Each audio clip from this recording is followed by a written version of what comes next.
Good morning. Let's meditate.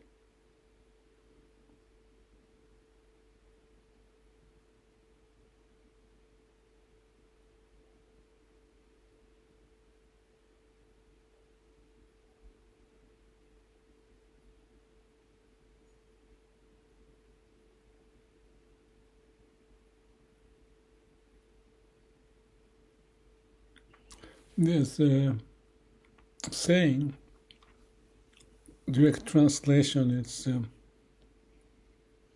small desire, be satisfied, enough. It's standing outside at the garage area that I put some calligraphy-like thing so I can see it all the time. I go in and out. I thought about it. There's a stock called NVIDIA that went down quite a bit. So I had some impact. I did some trading on that. Before that, in this month, maybe 2 weeks ago, Cont burned down. Big fire in Palisades.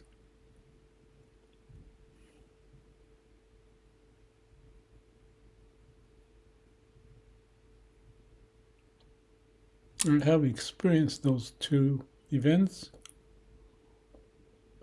And in the background, there are stories that we can talk why it happened. There's cause and effect relationship. I thought about Charlie Munger's saying, don't go near where you may die.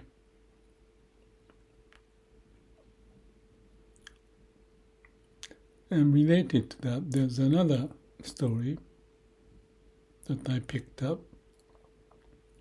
Miss Mitsuwa, I forgot her name, but anyway, she was saying happiness is the mind of appreciating things, or something like that, in essence.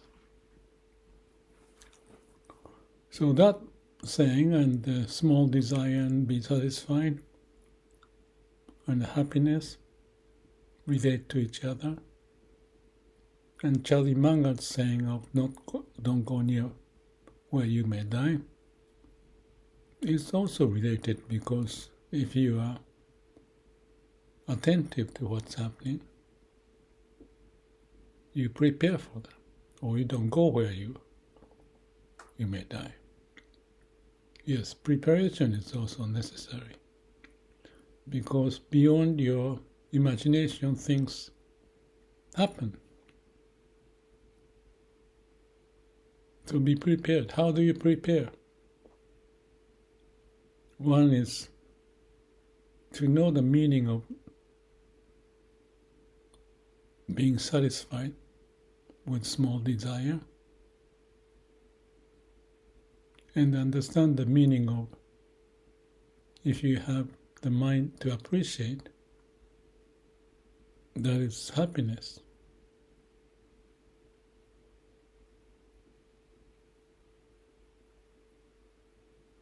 So my experiences of those two events, the fire and the stock market,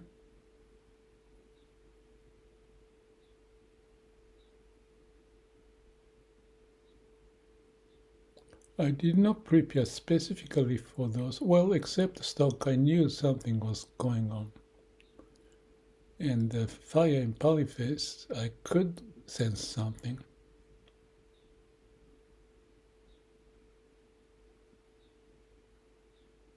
And I also know impermanence.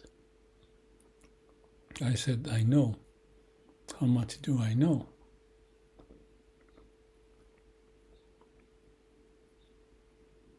But preparing all of that, as well as not to go where we may die,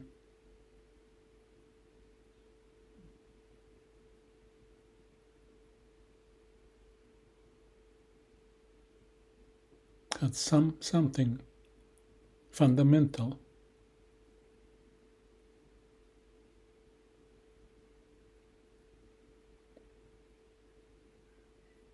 So in essence, that's how we prepare, understanding all those points, which may be mouthful to have gone through, but there are like 4 or 5 ideas there.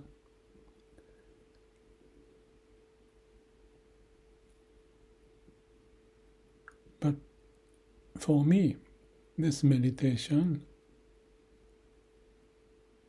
and have a calm and quiet mind is a way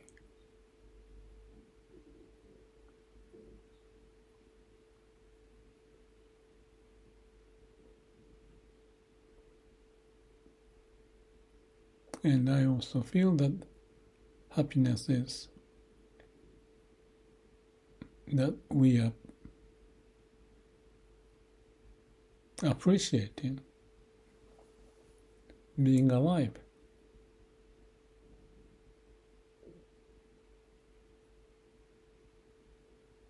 So when you have sense of happiness of being alive in meditating or being in the state of samadhi, that's already a tremendous, I don't know if I should say accomplishment, because it will never be done. But attitude and the base of that base is have a sincere and truthful as an idea to cultivate.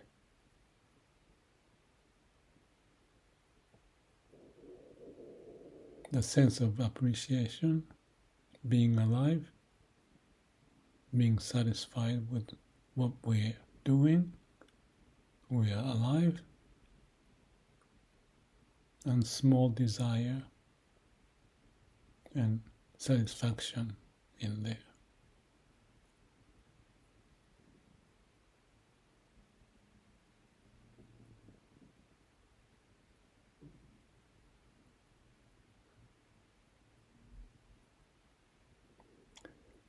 But I think this is a critical word, important word, experiential wisdom. The meaning of that is not just the conceptual wisdom that you understand, but you can relate to your life's event,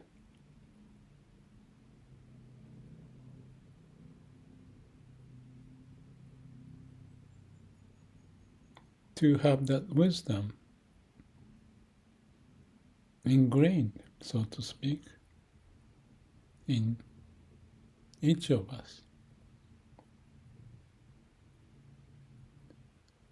So experience is critical. Concept is only in the mind. Experience is the specific memories that we can retain, possibly, internally.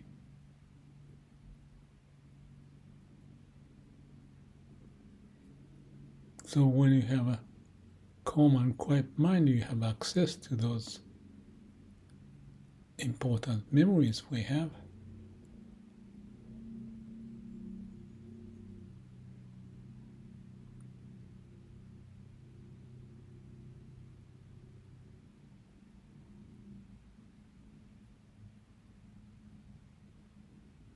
That help us to deal with impermanence, the situation in life, prepared with calm and quiet mind.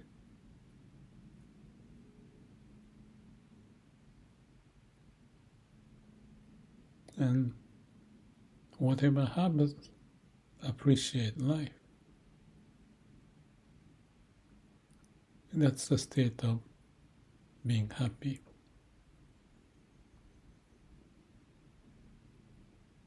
So it's not the concept of happiness floating in our mind, but rooted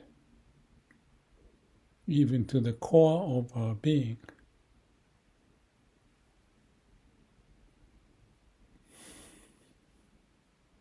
I talked enough.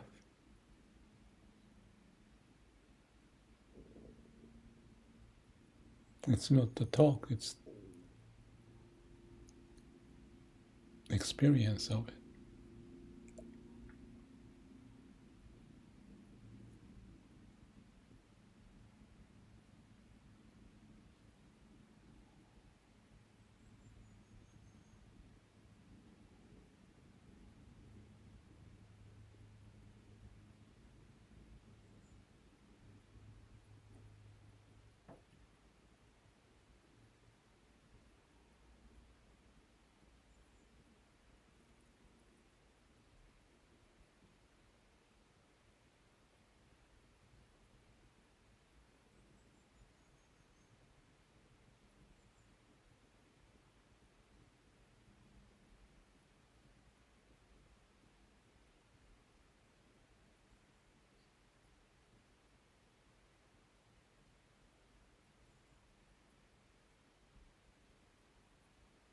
I just want to say a few words about Myokonin.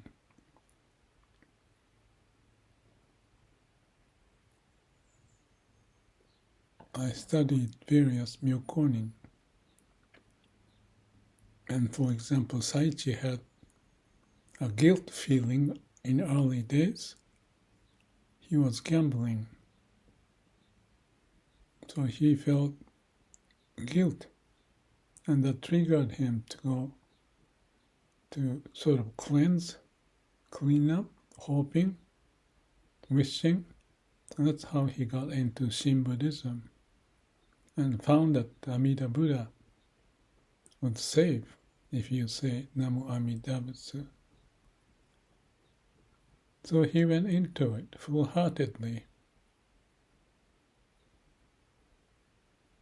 That's a feeling he had. He could understand. And he knew he couldn't figure out on his own. Or he felt that. And then found Amida to actually help him.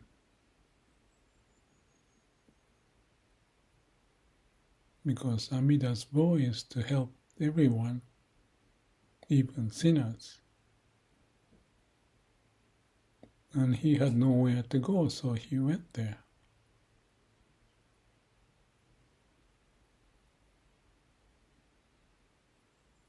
And then he found the state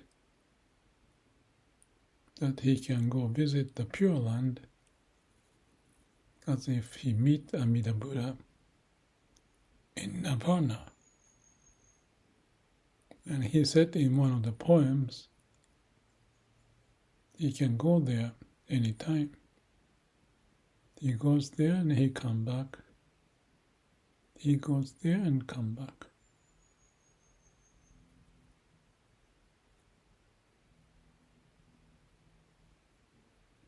To me, I can sense that.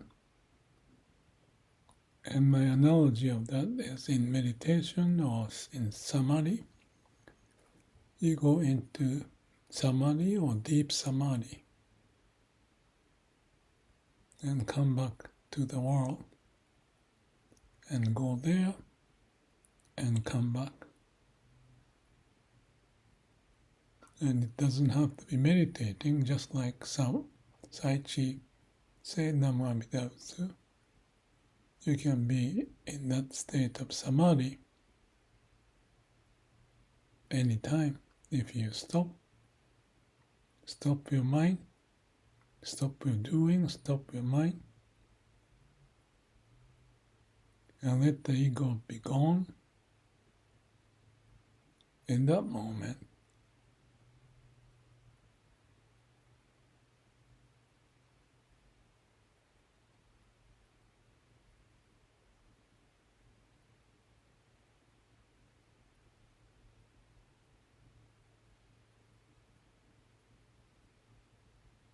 like we can do now.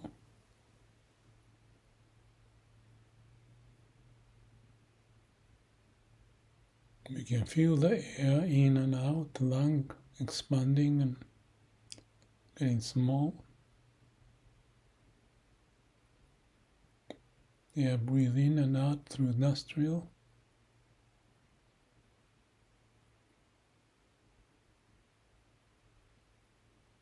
Your spine is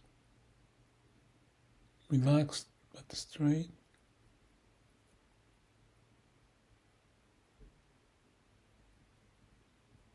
And you're not thinking anything.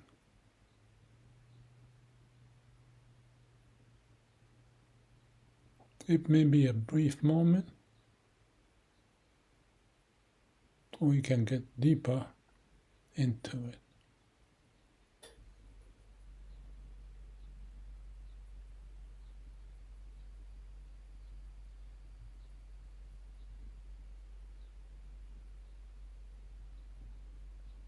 So that's why I said there's entrance, or the bird cage, the door is open. One was that Namo Amidamsu, the other one was Samadhi. But in essence, I tried out Namo Amidamsu the other day.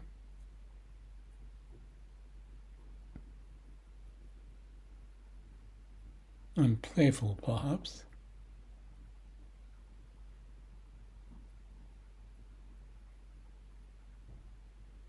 Even now I can imagine saying Namo Amidabutsu sincerely and truthfully.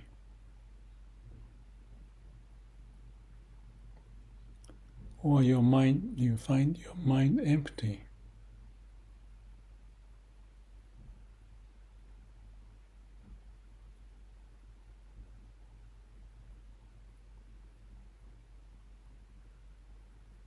That's a direct experience.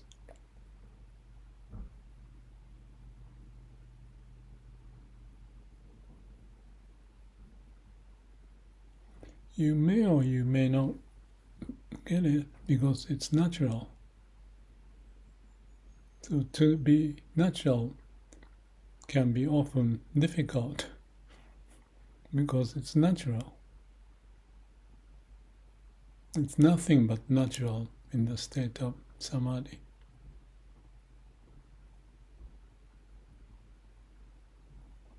You're not thinking.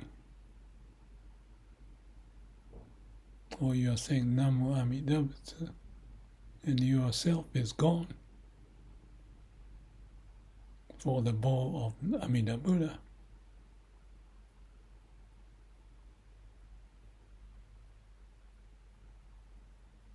There's no artificial force.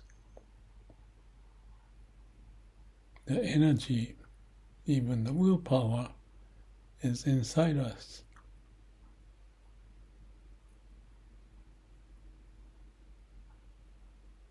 For it to come out like a fountain.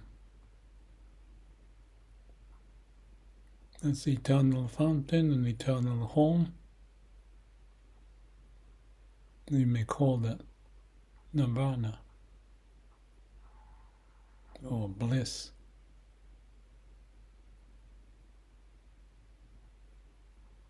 You may go in or you may go out.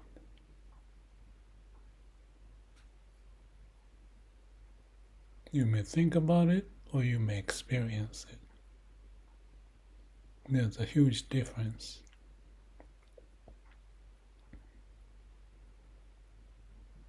Let's breathe in and breathe out.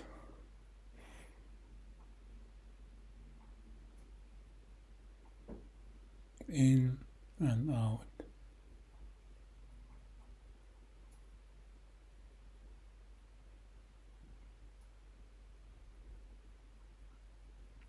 Thank you for joining me. You have a good day. You like this picture? That's my painting. I love it. So I put it downward so I can see it. every time I sit.